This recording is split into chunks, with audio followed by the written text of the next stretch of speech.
ونشهد أن لا إله إلا الله وحده لا شريك له ونشهد أن محمدا عبده ورسوله أما بعد أعوذ بالله من الشيطان الرجيم بفضل بسم الله الرحمن الرحيم ربنا ظلمنا أنفسنا وإن لم تغفر لنا وترحمنا لنكونن من الخاسرين صدق الله العليم.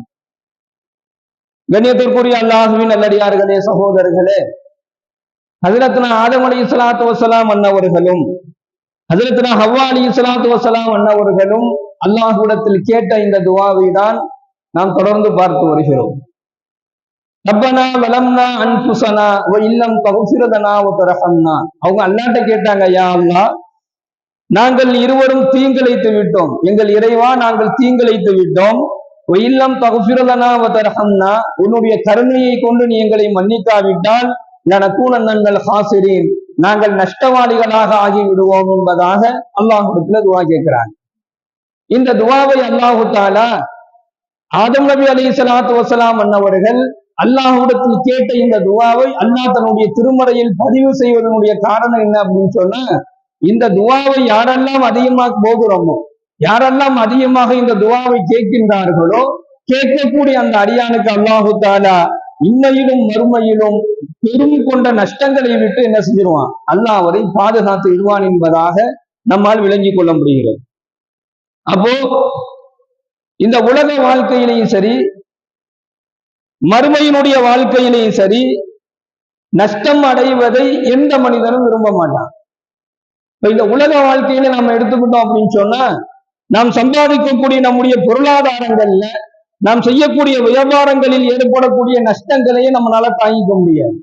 நல்ல வியாபாரம் செஞ்சுக்கிட்டு இருக்கோம், நல்ல வருமானம் வந்துகிட்டு இருக்கு, கஷ்டப்பட்டு உழைத்து வியாபாரம் செய்து வந்த அந்த வருமானங்களில திடீரென்று ஏதாவது ஒரு நஷ்டம் ஏற்பட்டுருச்சு அப்படின்னு சொன்னா, அந்த நஷ்டத்தின் மூலமாக ஏற்படக்கூடிய மன கஷ்டங்கள், அந்த நஷ்டத்தின் மூலமாக ஏற்படக்கூடிய கவலைகள் என்ன செஞ்சிடும், நம்மளை போட்டு ஒரு வாட்டி எடுக்கிறோம்.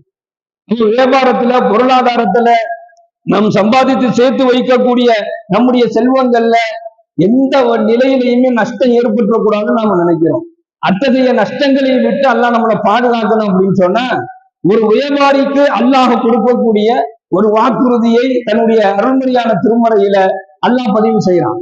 அல்லாஹ்வே பதிவு செய்யறான், நீங்க வியாபாரம் செய்யக்கூடியவராக இருந்தால், நீங்க ஒரு நல்ல வியாபாரியாக இருந்தீங்க அப்படின்னு சொன்னா, உங்களுடைய வியாபாரம் சிறந்ததாக அமைவதற்கு, உங்களுடைய வியாபாரத்துல நீங்க அதிகமான லாபத்தை நீங்க அடைவதற்கு நீங்க இதை செய்யுங்க என்பதாக வியாபாரிகளுக்கு அல்லாஹு தஆலா தன்னுடைய வசனத்தில் அல்லாஹு தஆலா ஒரு அழகான ஒரு செய்தி அல்லாஹ் சொல்லித்தரான். என்ன அப்படின்னு சொன்னா, அல்லதீன யத்லூன கிதாபல்லாஹ். முதல்ல அல்லாஹ் என்ன சொல்றானா, அல்லாஹ்வுடைய வேதத்தை நீங்க ஓதணும். யாருக்கு அல்லாஹ் சொல்றான்?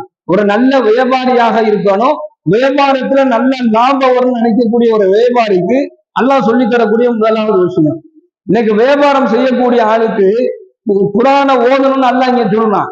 ஆனா வியாபாரம் செய்யக்கூடிய ஆளுக்கு இன்னைக்கு எதுவுமே தெரியாது. அவருக்கு தெரிஞ்சது எல்லாமே வியாபாரம் தான். அவர் முஸ்லீமா இருப்பாரு, அவர் பேரு, கடை பேரு பார்த்தீங்கன்னா பிஸ்மில்லா மளிகைன்னு இருக்கும், மாஷா அல்லா மளிகைன்னு இருக்கும், சுபஹான் அல்லா கடைன்னு இருக்கும். ஆனா கடை ஓனருக்கு என்ன செய்யாது, களிமா கூட சொல்ல தெரியாத ஒரு சூழல்ல உட்கார்ந்துருக்கும். களிமா கூட அவருக்கு சொல்ல தெரியாது. லா இலாஹ இல்லல்லாஹ் சொல்லுங்கப்பா அப்படின்னு சொன்னா தடுமாறுவார். தொழுகைக்கு நேரம் இருக்காது, தொழுகைக்கு அவரை பார்க்க முடியாது.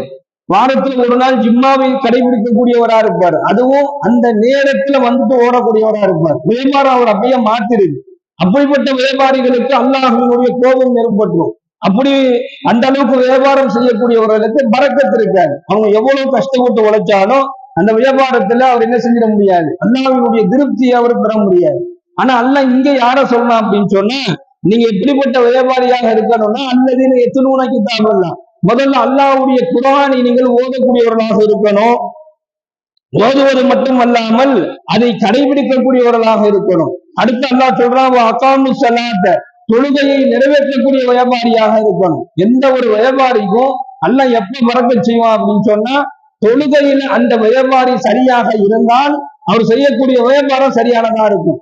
அவருக்கு கிடைக்கக்கூடிய லாபங்களை அல்லாஹ் தஆலா பரக்கத்துள்ளதாக கொடுக்கும். அந்த தொழுகை எந்த வியாபாரிட்ட இல்லையோ, ஒரு வியாபாரத்துல ஒரு பெரிய லாபத்துல எதிர்பார்க்க முடியாது. அவருக்கு என்ன அல்லாஹ் நாடுறானோ அதை அல்லாஹ் கொடுப்பான். ஒரு சிறந்த ஒரு இடத்துக்கு போக முடியாது, ஒரு நிம்மதியான ஒரு வருமானத்தை அவரால் பெற முடியாது. அப்ப அல்லாஹ் சொல்றான், வகாமு ஸலாத்த, நீங்க தொழுகையை நிறைவேற்றுங்க.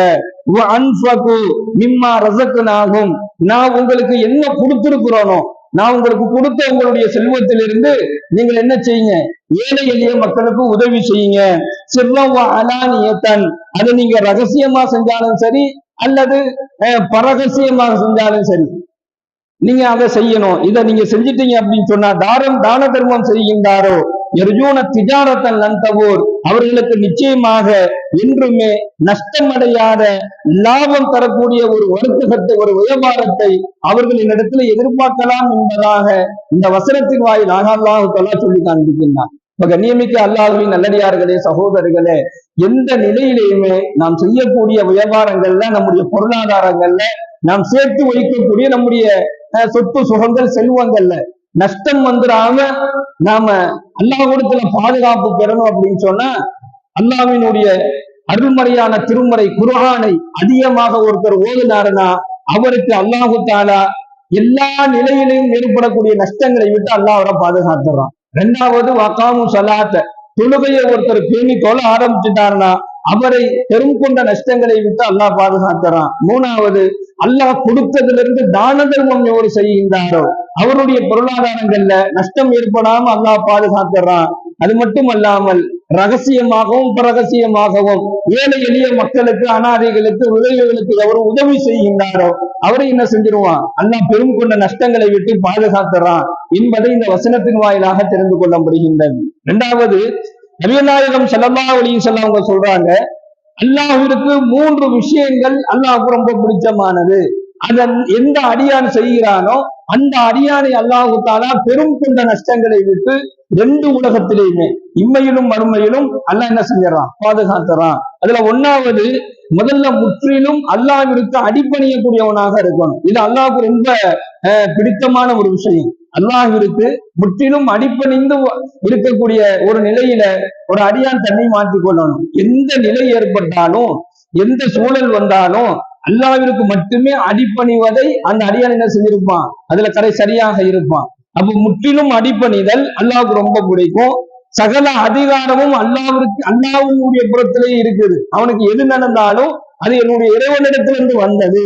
இந்த உலகத்தினுடைய எல்லா வகையான அதிகாரமும் அல்லாஹ்தான் இருக்குது என்பதை முழுமையாக நம்பிக்கை கொள்வதை அல்லாஹ் விரும்புகிறான். அல்லாஹ்வினுடைய கருணை இருந்தால் மட்டும்தான் சொர்க்கம் கிடைக்கும். அல்லாஹ்வுடைய கருணை இருந்தால் தான் நிம்மதி, சந்தோஷம் எல்லாம் கிடைக்கும் என்பதை முழு மனதாக நம்பிக்கை கொள்ளக்கூடிய இந்த குணம் அல்லாஹ்வுக்கு ரொம்ப பிடிச்சமானது. மூன்றாவதாக, நல்ல செயல்கள் செய்வதை அல்லாஹ்வுக்கு ரொம்ப பிடிச்சமானது. நல்ல காரியங்கள் செய்வது, நல்ல காரியங்கள் செய்வதற்கு துணை நிற்பது, நல்ல காரியங்கள் செய்யக்கூடிய இடங்கள்ல ஒரு பங்களிப்பாக நம்மை நாம் முன்னிறுத்தி கொள்வது, நற்காரியங்கள் செய்வதற்கு நாம் உதவி செய்வது, அதை செய்ய வேண்டும் என அடுத்தவர்களுக்கு எச்சி வைப்பது, இந்த மாதிரி குணம் அல்லாஹ்வுக்கு ரொம்ப பிடிச்சது. அடுத்தபடியாக, தூய்மையான எண்ணம் கொண்டு வாழ்வது. யாரிடத்திலையுமே கெட்ட எண்ணத்தோடு பழகுவது அல்லது கெட்ட எண்ணத்தோடு பேசுறது, மனசுல ஒண்ணு வச்சுக்கிட்டு வெளியில ஒண்ணு பேசுற குணம் இருக்குது. இந்த குணம் அல்லாஹ்வுக்கு பிடிக்காது. பிடிச்சிருக்குன்னு பேசணும், பிடிக்கலன்னா பிடிக்கிறன்னு ஒதுங்கணும். ஒருத்தரை பிடிக்காம ஆனா அவர்கிட்ட பொய்யா நடிச்சு பேசுவது இருக்குது, அது தூய்மையற்ற எண்ணம். அந்த தூய்மையற்ற எண்ணம் அல்லாஹ்வுக்கு ரொம்ப பிடிக்காது. அதனால இந்த யாருக்கிட்ட நாம பழகினாலும், யாருக்கிட்ட பேசினாலும் தூய்மையான எண்ணம் கொண்டு பேசுவது, தூய்மையான எண்ணம் கொண்டு ஒருவரிடத்துல பழகுவது அல்லாஹ்வுடைய திருப்தியை பெற்று தந்துரும். எனவே தான் இந்த 3 குணங்கள் அல்லாஹ்வுக்கு பிடித்தமானது என்பதாக நபிகள் நாயகம் ஸல்லல்லாஹு அலைஹி வஸல்லம் அவங்க சொல்றாங்க. இந்த குணம் இருக்கக்கூடிய அடியார்களை அல்லாஹ் தஆலா பெரும் கொண்ட நஷ்டங்களை விட்டு அல்லாஹ் பாதுகாக்கிறான். இம்மையிலும் மறுமையிலும் அல்லாஹ் பாதுகாத்து விடுகின்றான். எல்லாம் வல்ல இறைவன் இம்மையிலும் மறுமையிலும் ஏற்படக்கூடிய பெரும் கொண்ட நஷ்டங்களை விட்டு அல்லாஹ் நம் அனைவரையும் பாதுகாப்பானாக. வாயுதாவானா அல்ஹம்துலில்லாஹி ரப்பில் ஆலமீன். அஸ்ஸலாமு அலைக்கும் வரஹ்மத்துல்லாஹி வபரகாத்துஹு. சுப்ஹானல்லாஹி பிஹம்திஹி சுப்ஹானக்கல்லாஹும்ம வபிஹம்திக வ நஷ்ஹது அல்லா இலாஹா இல்லா அன்த வ நஸ்தக்ஃபிருக வ நத்தூபு